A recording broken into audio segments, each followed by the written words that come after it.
नमस्कार। अनेक जिल्ह्यात शेती फळबागाचे नुकसान झाल्याने शेतकरी मेटाकुटीला आले आहेत। काही भागात गारपीटही झाली आहे। आजही राज्यावर अवकाळी पावसाचं संकट कायम आहे।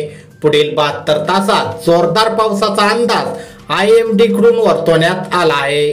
भारतीय हवामान विभागाने वर्तवलेल्या अंदाजानुसार राज्यात पुढील 3 ते 4 दिवस पावसाची शक्यता कायम आहे। तर पुढील 48 तासात सोसाट्याचा वादळी वाऱ्यासह जोरदार पावसाची हजेरी पाहायला मिळणार आहे। काही भागांमध्ये गारपीट आणि मुसळधार पावसाचा अंदाजही IMD ने वर्तवला आहे।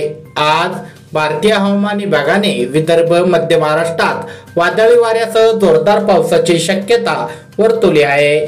IMD ने विदर्भ, मध्य महाराष्ट्रात पावसाचा येलो अलर्ट जारी केला आहे। अमरावती, वर्धा, नागपूर, चंद्रपूर, गडचिरोली, भंडारा, गोंदिया या जिल्ह्यांना येलो अलर्ट जारी करण्यात आला आहे। तर शेतकरी मित्रांनो, हे होते आजचे हवामान अंदाज बातमीपत्र। दररोजचे हवामान अंदाज तुमच्या मोबाईलवर बघण्यासाठी खाली दिलेले सबस्क्राइब बटन दाबून बेल आयकॉन नक्की दाबा। भेटूया पुढील व्हिडिओमध्ये। धन्यवाद।